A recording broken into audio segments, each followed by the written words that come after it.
Assalamualaikum warahmatullahi wabarakatuh. Sebelumnya kepada yang terhormat Bapak Vicky selaku dosen pengampu mata kuliah Akuntansi Keuangan Lanjutan 1 kelas K. Jadi di sini kami dari kelompok 5 akan mempresentasikan chapter 9 yang akan membahas mengenai indirect and mutual holdings. Nah, sebelum itu izinkanlah kami dari kelompok 5 untuk memperkenalkan diri terlebih dahulu. Kelompok kami terdiri dari yang pertama yaitu Yasmin Inas dengan airan NPM 180, yang selanjutnya yaitu Berliana Aini dengan airan NPM 181, terus ada Sukma Fatmawati dengan airan NPM 186, terus ada saya sendiri Balu Fatihin dengan airan NPM 235, terus ada Muhammad Akbar Febrianto yang dengan airan NPM 241, terus yang terakhir yaitu ada Adinda Dea dengan airan NPM 320. Jadi pada chapter 9 kali ini membahas tentang indirect and mutual holdings atau kepemilikan tidak langsung dan kepemilikan bersama. Nah, pada bab sebelumnya menyajikan situasi di mana investor atau induk perusahaan secara langsung memiliki sebagian atau seluruh saham pada investee. Nah, pada bab kali ini membahas prosedur akuntansi dan konsolidasi perusahaan induk untuk situasi kepemilikan tidak langsung. Nah, pada bab ini juga mempertimbangkan kompleksitas tambahan yang muncul ketika afiliasi memegang hak suara satu sama lain. Meskipun prosedur konsolidasi untuk afiliasi yang dimiliki secara tidak langsung dan bersama itu lebih rumit dibandingkan dengan afiliasi yang dimiliki secara langsung. Namun tujuan dasar konsolidasinya tetap sama. Sebagian besar permasalahan memerlukan pengukuran realisasi pendapatan entitas yang terpisah dan mengalokasikannya antara kepentingan pengendali dan non-pengendali. Pada subbab yang pertama yaitu struktur afiliasi. Nah, struktur ini terbagi menjadi 3. Yang pertama, kepemilikan langsung, yaitu hasil dari investasi langsung pada saham berhak milik satu atau lebih investee.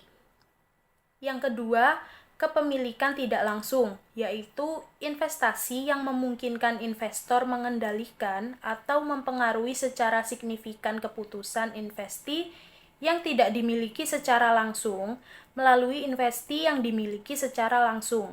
Yang ketiga, mengenai kepemilikan bersama, yaitu situasi di mana 2 atau lebih perusahaan memiliki saham satu sama lain. Berikut merupakan contoh dari struktur kepemilikan langsung.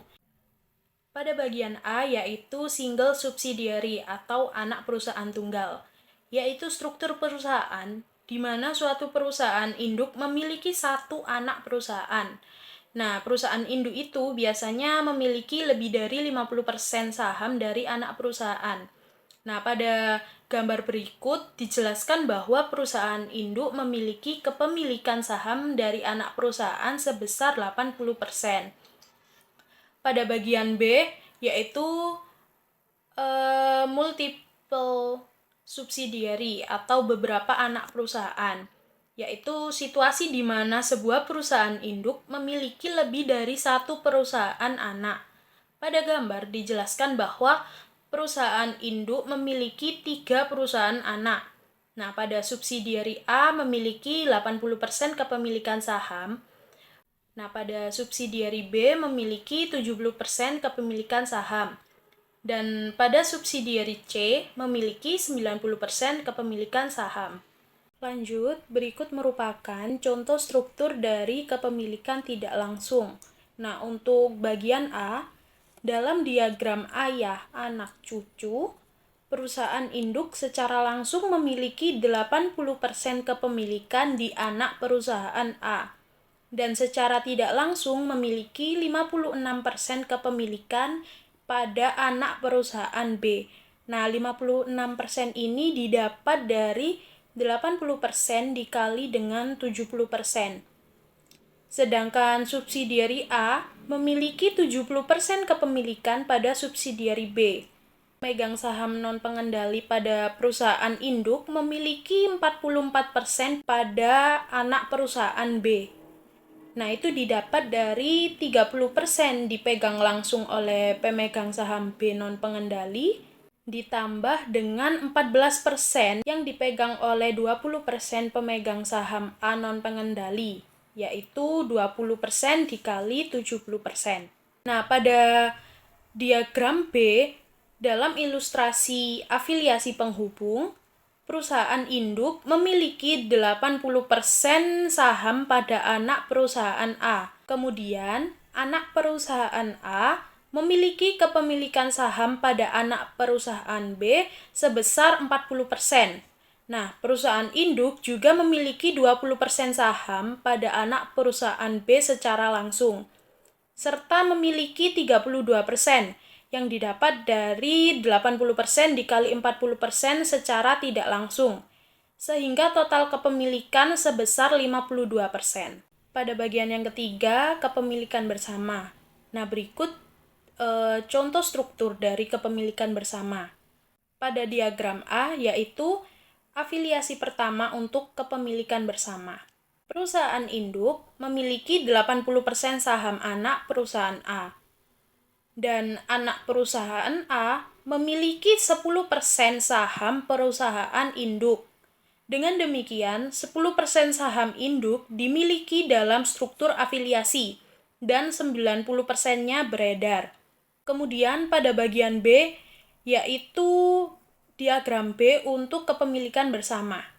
Entitas induk bukan merupakan pihak dalam hubungan saling kepemilikan, namun anak perusahaan A memiliki 40% anak perusahaan B, dan anak perusahaan B memiliki 20% anak perusahaan A.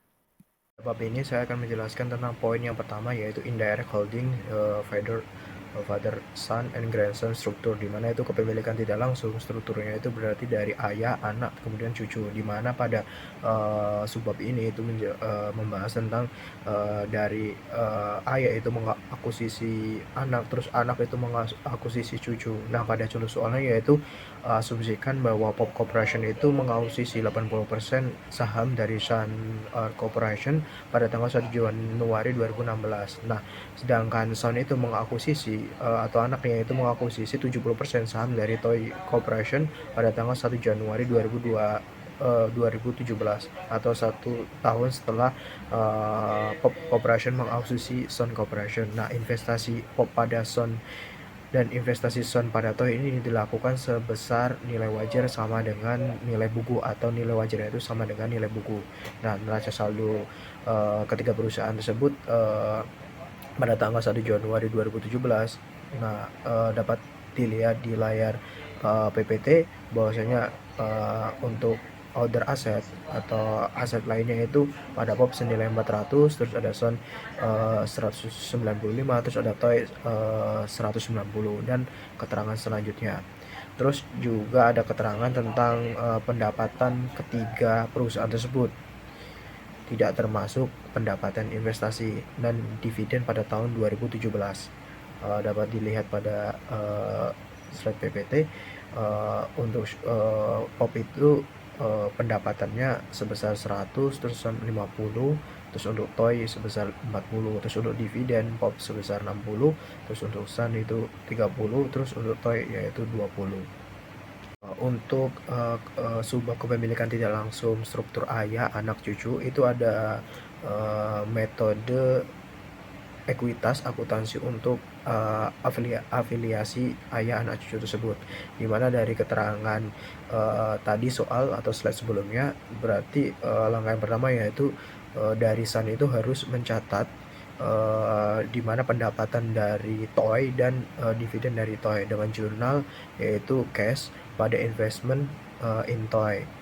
Cashnya sebesar 14.000 ya, dapatkan dari 20 atau dividennya dikali presentasi kepemilikannya yaitu 70%. Terus untuk mencatat penghasilan dari Toy juga, Sun mencatat dengan jurnal investment in Toy pada income from Toy, di mana dapatkan 28.000 itu dari perhitungan 40 atau 40.000 dari penghasilan Toy dikali dengan presentasi kepemilikannya yaitu 70%. Langkah selanjutnya yaitu mencatat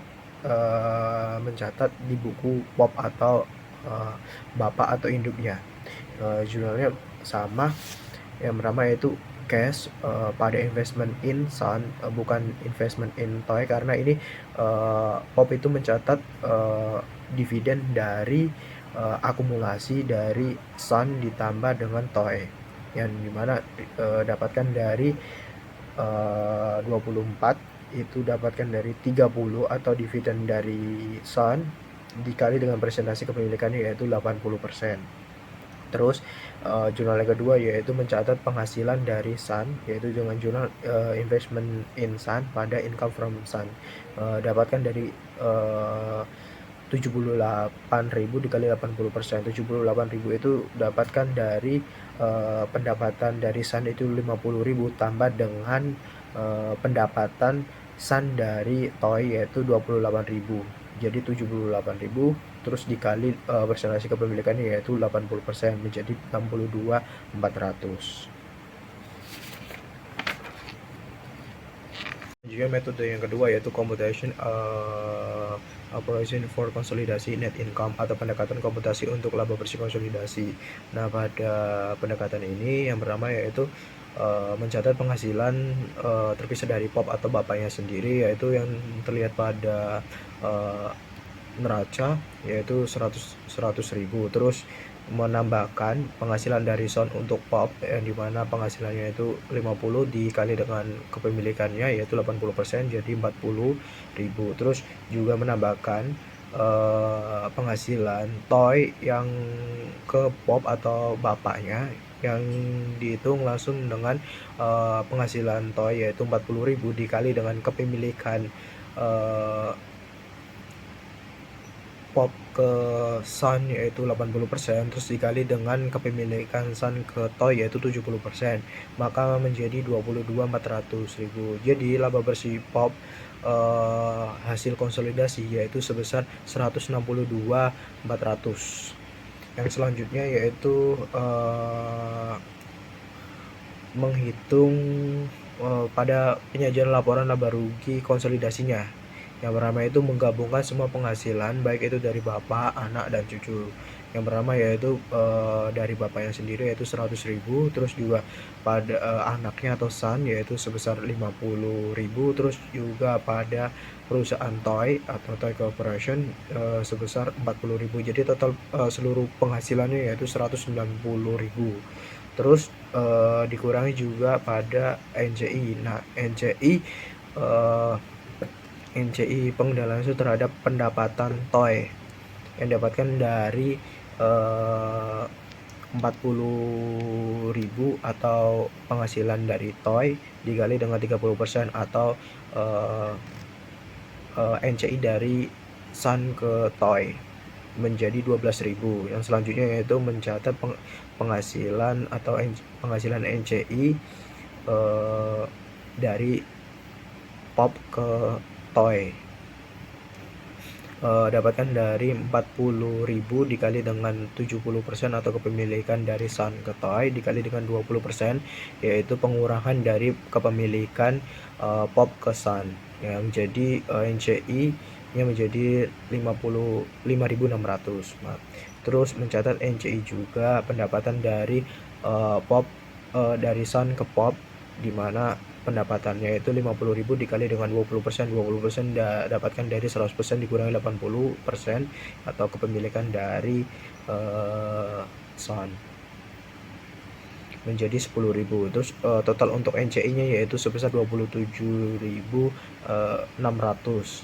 Terus dari seluruh pendapatan penghasilan atau gabungan penghasilan dikurangi dengan seluruh NCI menjadi 162.400. Nah, hasilnya itu harus sama dengan metode yang di atas, yaitu langsung pengurangan dari penghasilan POP terus ditambah dengan alokasi penghasilan POP dari Sun ke POP, terus juga alokasi penghasilan dari toy ke POP yang sama-sama 162.400. Terus yang pendekatan komputasi lainnya dengan menggunakan jadwal. Nah, terlihat pada slide PPT. Yang pertama itu mencatat tiap-tiap penghasilan untuk POP sendiri yaitu 100.000, terus untuk Sun sendiri yaitu 50.000, terus untuk Toy sendiri yaitu 40.000. Terus mencatat pendapatan alokasi pendapatan dari Toy ke Sun yang didapatkan dari 40.000 dikali dengan 70%, yang dimana pada posisi Sun itu menambah sebesar 28.000, sedangkan pada Toy itu mengurangi 28.000 karena udah dialokasikan dari Toy ke Sun gitu. Terus yang kedua yaitu mencatat alokasi pendapatan dari Sun ke Pop, dimana dengan rumus 78.000 itu, dari 78.000 itu dapatkan dari 50.000 penghasilan dari Sun ditambah dengan 28.000 itu dapatkan dari alokasi penghasilan dari Toy ke Sun menjadi 78.000 dikali dengan presentasi kepemilikannya yaitu 80%, menjadi 62.400. Nah, pada posisi Pop itu menambah 62.400 karena udah dialokasikan penghasilan dari Sun ke Pop, dan pada Sun itu mengurang menjadi 62.400. Nah, jadi total laba bersih yang diterima oleh Pop menjadi 162.400. Nah, pada jumlah di bawah yang untuk Sun itu adalah NCI 15.600,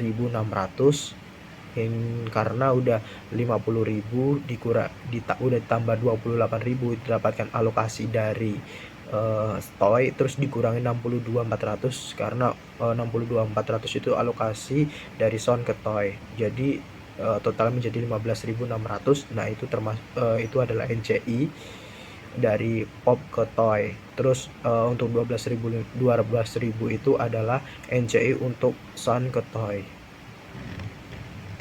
Selanjutnya yaitu jurnal untuk NCI-nya. Nah, jurnalnya seperti terlihat di slide PPT. Untuk jurnal yaitu non controlling interest share pada Sun 15.600, terus non controlling interest share pada Toy yaitu 12.000, terus ada dividen juga 12.000, terus non control interest Sun itu 9.600, terus non control interest pada Toy yaitu 6.000.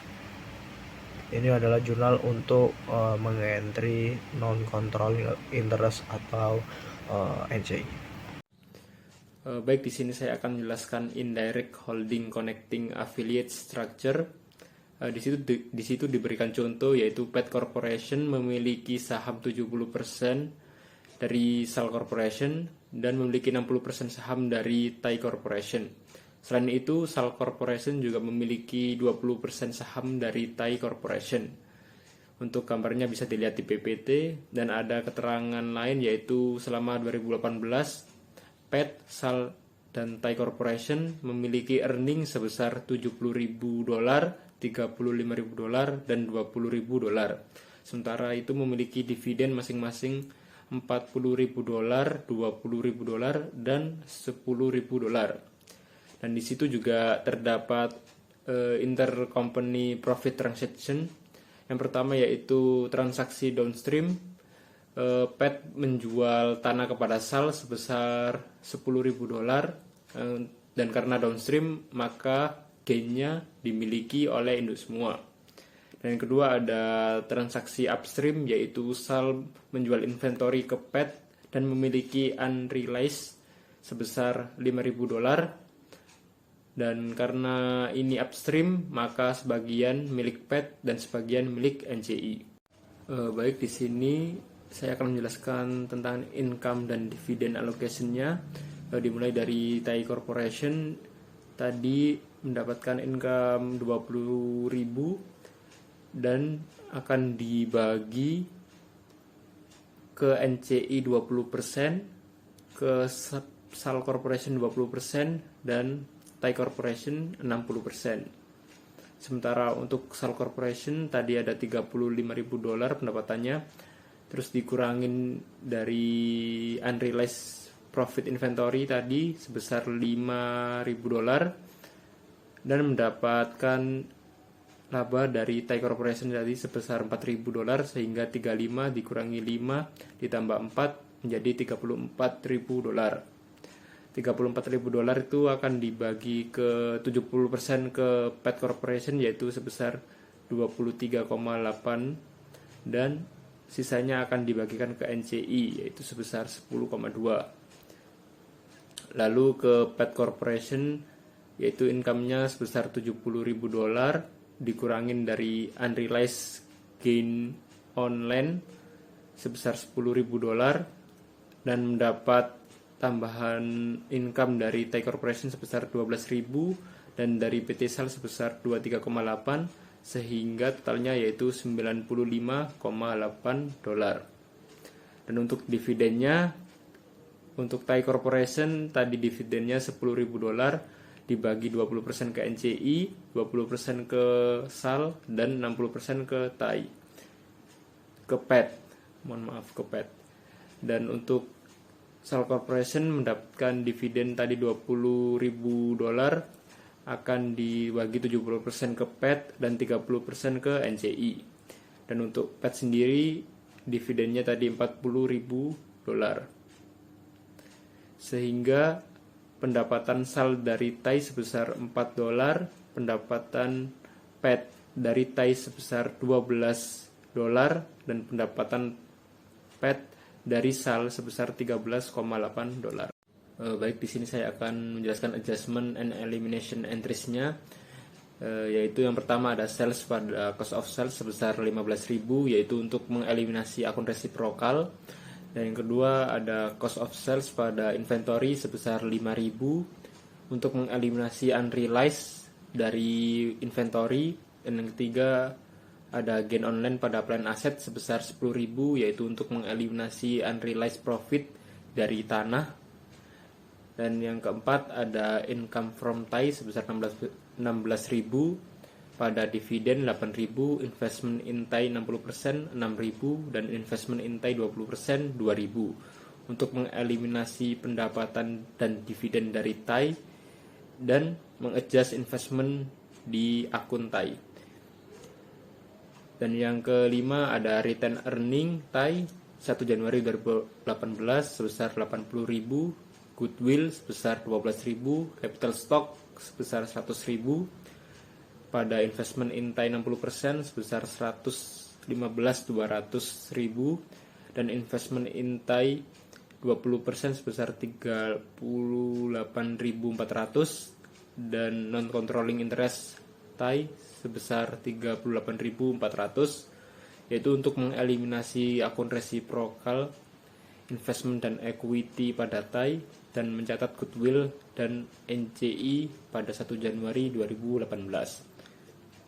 Dan selanjutnya yaitu ada NCI share sebesar 4.000 pada dividen 2.000 dan NCI 2.000 yaitu untuk memasukkan NCI share pada pendapatan dan dividen anak. Dan selanjutnya yaitu ada income from SAL sebesar 13.800 dan investment in SAL sebesar 200 pada dividen SAL sebesar 14.000 untuk mengeliminasi income dan pendapatan dari SAL dan mengadjust investment pada akun SAL.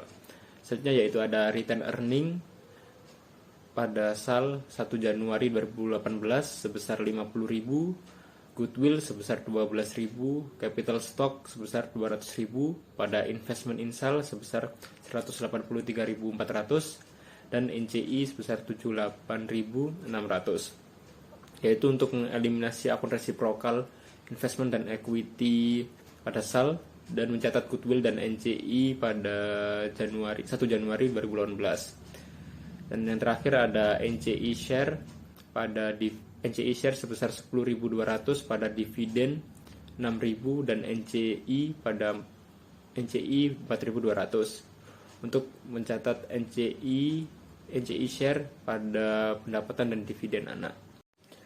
Baik, berikut adalah kertas kerja konsolidasinya. Jadi jurnal tadi yang A sampai I itu akan dimasukkan di dalam kolom adjustment and elimination dan ditotal semua. Dan untuk hasilnya controlling share of net income totalnya yaitu $95,8 dan untuk return earningnya sebesar $278,8. Jadi di sini selanjutnya saya akan menjelaskan mengenai kepemilikan bersama saham induk yang dimiliki oleh anak perusahaan. Nah, di sini itu ketika afiliasi memegang kepentingan kepemilikan satu sama lain, itu akan terjadi situasi saling memegang saham induk yang dimiliki oleh anak perusahaan, itu tidak beredar dari sudut pandang konsolidasi dan tidak boleh dilaporkan sebagai saham beredar dalam neraca konsolidasi. Nah, misalnya di sini ada PAM Corporation yang memiliki 90% kepemilikan di Sun Corporation dan Sun itu memiliki 10% kepemilikan di PAM. Nah, maka 10% kepemilikan Sun ini tidak terutang untuk tujuan konsolidasi. Begitu pula 90% kepemilikan SAM dipegang oleh PAM. Nah, praktik konsolidasi ini tuh memerlukan pengecualian atas kepemilikan 10% dan 90% dari laporan konsolidasi. Dan pertanyaannya di sini tuh bukanlah apakah 10% kepemilikan di PAM itu harus dikecualikan, melainkan bagaimana jika kita itu menghilangkannya dalam proses konsolidasi. Nah, prosedur eliminasi ini tuh bergantung pada metode yang digunakan dalam akuntansi investasi. Selanjutnya di sini itu ada dua metode akuntansi yang akan diterima secara umum untuk saham induk yang dimiliki oleh anak perusahaan. Yang pertama yaitu ada pendekatan treasury stock, di mana pendekatan saham treasury ini menganggap bahwa saham induk yang dimiliki oleh anak perusahaan sebagai saham treasury dari entitas yang dikonsolidasi. Nah, oleh karena itu, kita akan mencatat investasi pada rekening induk di pembukuan anak perusahaan berdasarkan biaya dan mengurangkannya sebesar biaya perolehan dari ekuitas pemegang saham di neraca konsolidasi. Nah, berikut di sini ada contoh kasusnya, di mana di sini kita mengasumsikan bahwa PAM Corporation itu akan mengakuisisi 90% kepemilikan di Sun Corporation pada tanggal 1 Januari 2016 seharga $540.000. Dan ketika modal saham Sun adalah $400.000 dan laba ditahannya adalah $200.000. Nah, di sini selain itu, Sun itu membeli 10% kepemilikan PAM pada tanggal 5 Januari 2016 seharga $140.000. Ketika modal saham PAM adalah $1 juta, maka di sini laba ditahannya itu $400.000. Nah, neraca saldo PAM dan Sun pada tanggal 31 Desember 2016 sebelum salah satu perusahaan mencatat pendapatan investasinya adalah sebagai berikut. Nah, di sini tuh ada gambar dan gambarnya di sini tuh nominalnya dalam ribuan ya, teman-teman. Oke, selanjutnya di sini kita akan membahas mengenai konsolidasi pada tahun akuisisi. Nah, jika kita menggunakan pendekatan saham treasury, Sun Corporation itu tidak memiliki pendapatan investasi untuk tahun 2016. Dan bagian PAM atas pendapatan Sun itu sebesar $60.000 dari 160.000 penjualan dikurangi dengan pengeluaran 100.000, di mana hasilnya yakni $54.000. Nah, di sini ada contoh kertas kerja konsolidasi untuk PAM dan subsidi. Di dalam pemeriksaan kertas kerjanya, kita tuh harus memperhatikan bahwa investasi Sun di PAM itu direklasifikasi ke saham treasury dan dikurangkan dari ekuitas pemegang saham di neraca konsolidasi. Selanjutnya di sini tuh berdasarkan pendekatan saham treasury, Sun Corporation itu mencatat pendapatan dividen sebesar $6.000 dari PAM, di mana hal ini tuh diperoleh dari 10% dari dividen PAM sebesar $60.000, dan ia itu melaporkan laba bersihnya untuk tahun 2017 berdasarkan metode biaya sebesar $86.000. Oke, selanjutnya di sini PAM Corporation itu harus mencatat investasinya di Sun berdasarkan metode ekuitas sebagai berikut. Nah, dengan demikian, PAM di sini itu harus mencatat pendapatan investasi dari Sun sebesar 71.400, diperoleh dari 77.400 dikurangi 6.000, dan ada peningkatan akun investasi sebesar 41.400 selama tahun 2017 yang diperoleh dari 77.400 dikurangi dengan 36.000. Peningkatan sebesar 41.400 pada akun investasi PAM di Sun sama dengan 90% dari pendapatan terpisah Sun yang sebesar 80.000. Kemudian ia ditambah 90% dari dividen 6.000 yang dibayarkan kepada Sun yang diperoleh untuk keuntungan PAM dikurangi 90% dari dividen Sun sebesar 40.000. Nah, pendapatan investasi PAM dari Sun itu terdiri dari 90% pendapatan sel yang terpisah sebesar 80.000 dikurangi dengan 600 ini itu diperoleh dari 10% dari dividen PAM sebesar 6.000 yang diperoleh untuk kepentingan pemegang saham non pengendali Sun. Gambar selanjutnya di sini kita itu diharuskan untuk menghitung saldo sebesar $635.400 di akun investasi PAM di Sun, yakni sebagai berikut. Nah, investasi PAM di Sun ini diperoleh pada nilai wajar yang sama dengan nilai buku, sehingga kita itu juga dapat menghitung saldo akun investasi di Sun sebagai 90% ekuitas Sun pada tanggal 31 Desember 2017, di mana hal ini itu diperoleh dari 760.000 dikali 90%. Nah, hasilnya itu yakni 635.400 yang disebut investasi di Sun 90% pada 31 Desember 2017. Nah, yang terakhir di sini ada entry A dalam kertas kerja konsolidasi yang dipengaruhi oleh pembagian 6.000. 6.000 itu tadi dividen. Nah, di sini tuh pencatatan ini tuh tidak biasa karena di sini tuh dihilangkan pendapatan investasi PAM dari Sun dan pendapatan dividen Sun dari PAM dalam menyesuaikan akun investasi di Sun ke saldo awal periode sebesar $594.000. Nah, meskipun PAM di sini membayar dividen sebesar 60.000 selama tahun 2017, hanya 54.000 yang dibayarkan kepada pemegang saham luar. Jadi, laporan laba ditahan PAM dan laporan laba ditahan konsolidasi menunjukkan dividen sebesar $54.000, bukan $60.000. Neraca konsolidasi ini tuh menunjukkan pengurangan ekuitas sebesar $147 untuk biaya investasi di Sun, di PAM. Nah, jumlah ini tuh sama seperti yang ditunjukkan pada kertas kerja sebelumnya.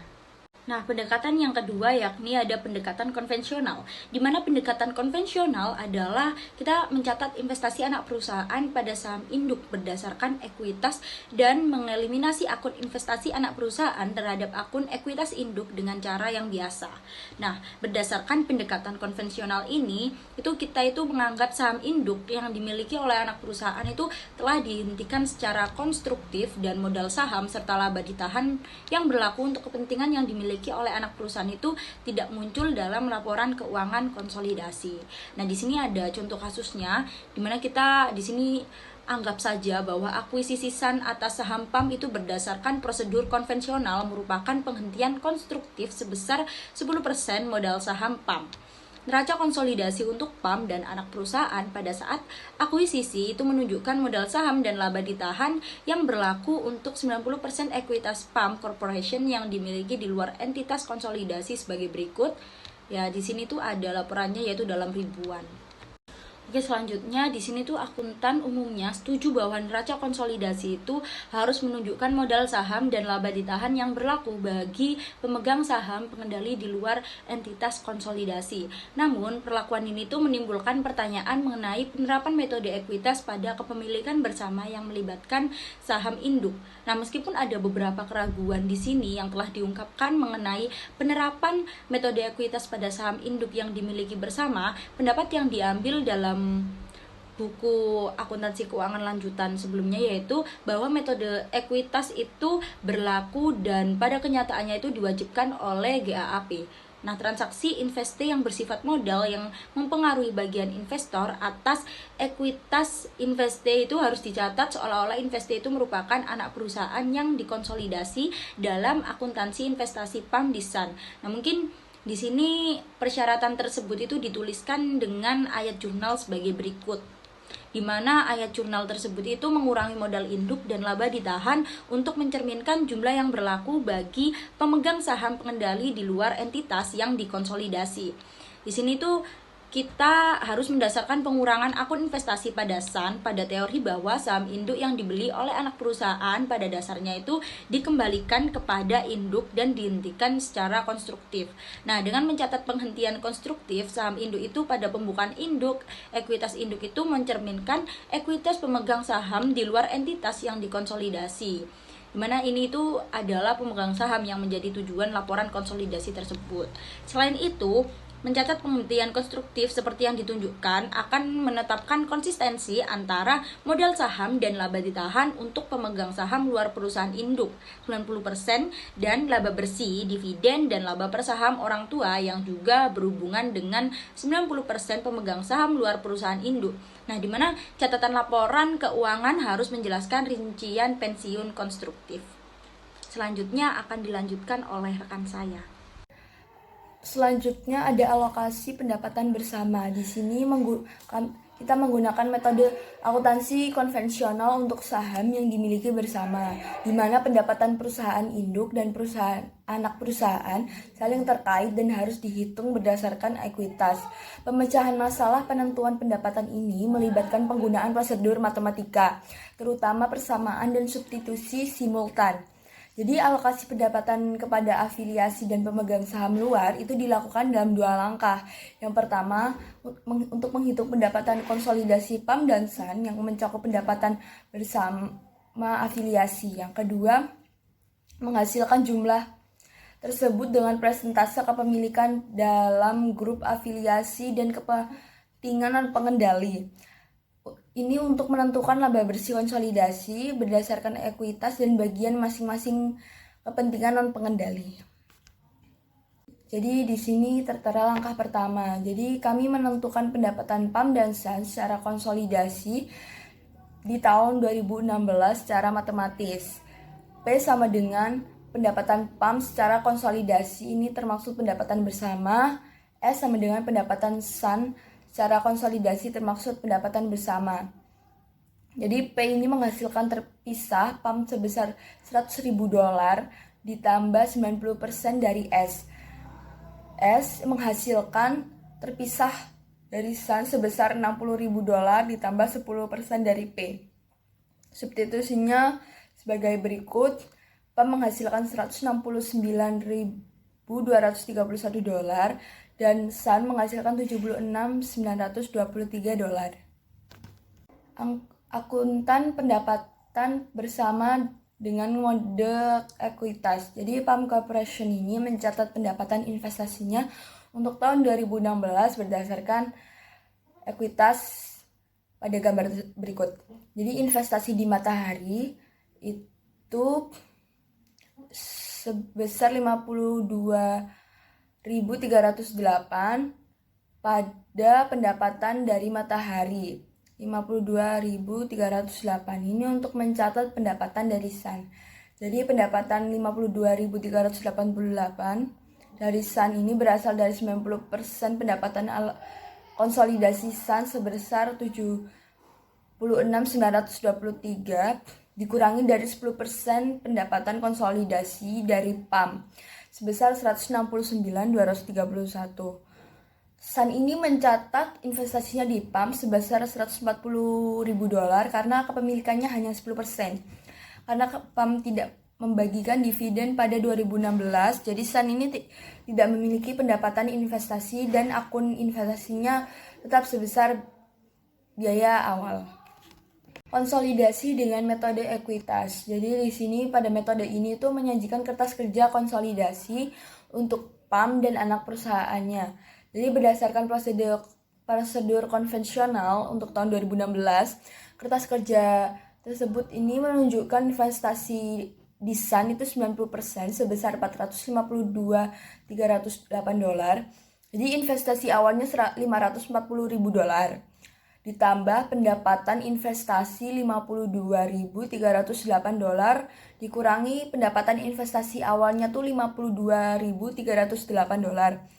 Untuk pengurangan $140.000 ini pada buku SAN dan meningkatkan investasi PAM pada akun SAN menjadi $592.308. Ayat jurnal ini juga mencerminkan penghentian konstruktif pada saham PAM yang dikreditkan ke akun investasi PAM di SAN. Entry penghentian konstruktif pada saham PAM ini, entry pada kertas kerja menghasilkan investasi PAM sebesar menghilangkan pendapatan investasi sebesar $52.306 dan mengurangi akun investasi menjadi biaya $540.000 pada tanggal 5 Januari 2016 di entry E, menghilangkan investasi timbal balik di SAN dan ekuitas dalam jumlah SAN dan menetapkan kepentingan non pengendali di SAN sebesar $60.000.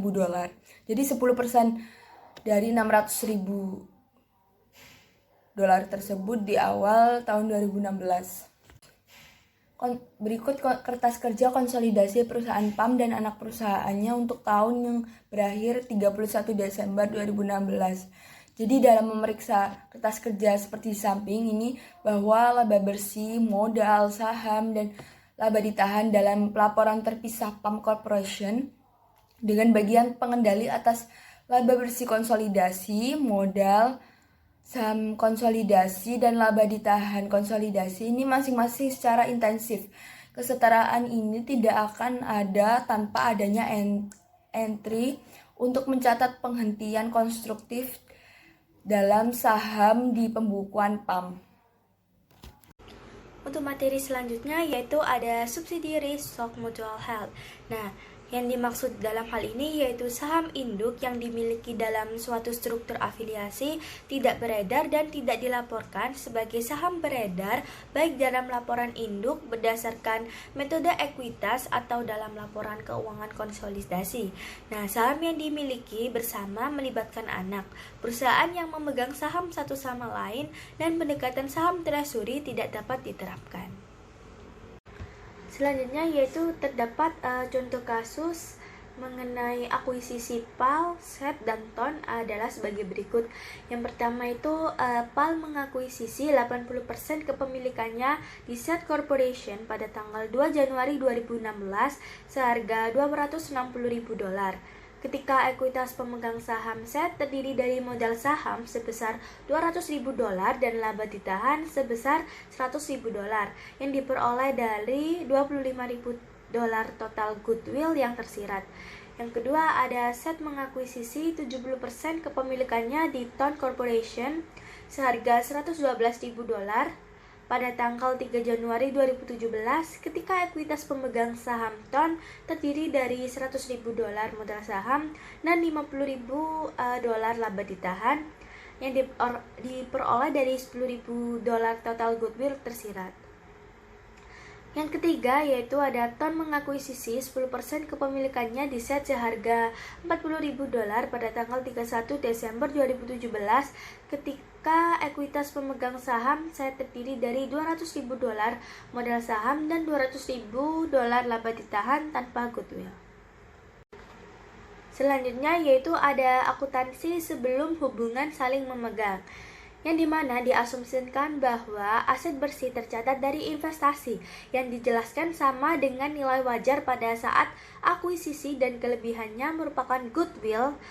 Nah, neraca saldo setelah penutupan PAL, SET, dan TON pada tanggal 31 Desember 2017 adalah sebagai berikut dalam ribuan, yang dimana telah dijelaskan atau telah dilampirkan gambar di bawah ini.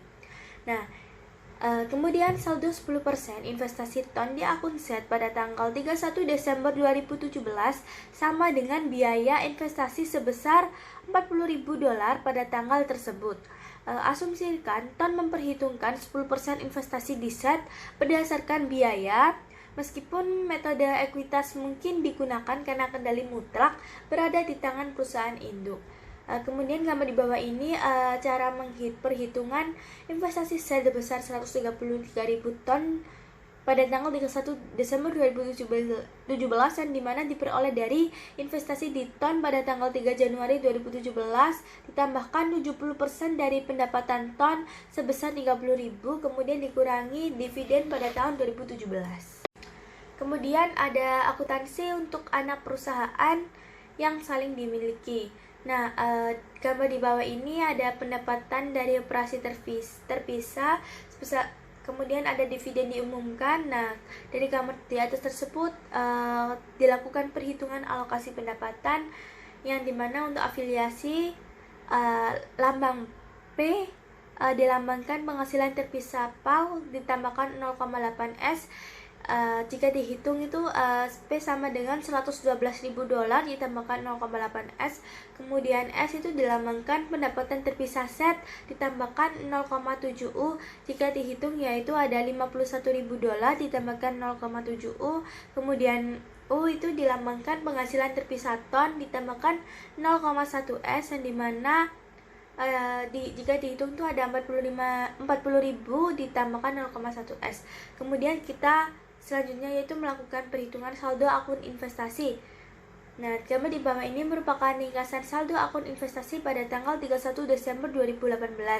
Nah, dari perhitungan di atas itu dapat disimpulkan bahwa pendapatan dividen sebesar 3.000 dan jumlah dividen yang diterima untuk 10% investasi TON di set tidak mempengaruhi akun investasi karena TON menggunakan metode biaya. Selanjutnya yaitu ada kertas kerja konsolidasi menggunakan metode ekuitas. Nah, pada laporan keuangan PAL, SET, dan TON di 4 kolom pertama kertas kerja, entry kertas kerja konsolidasi A, B, dan C menghilangkan pendapatan investasi termasuk pendapatan dividen TON dan dividen antar perusahaan dan menyesuaikan akun investasi ke saldo awal periode. Kemudian entry kertas kerja D menghilangkan ekuitas timbal balik dan saldo investasi untuk TON. Mencatat goodwill awal periode sebesar $10.000 dari investasi set di TON dan menetapkan kepentingan awal non pengendali sebesar $57.000 di TON. Dihitung sebagai $190.000 dikalikan 30%. Kemudian entry E menghilangkan ekuitas timbal balik dan saldo investasi untuk set 80% milik PAL dan 10% milik TON. Kemudian mencatat goodwill awal periode sebesar $25.000 dari investasi PAL di set dan menetapkan kepemilikan awal non pengendali sebesar $45.000 di set. Walaupun terdapat 2 investasi dalam akun set dan oleh karena itu 2 eliminasi dapat dilakukan, akan lebih mudah jika menyiapkan 1 entry untuk masing-masing entitas dalam kasus ini set daripada untuk setiap investasi. Dari materi-materi di atas, maka dapat diambil kesimpulan suatu korporasi dapat mengendalikan perusahaan lain melalui kepemilikan langsung atau tidak langsung atas saham berhak suaranya.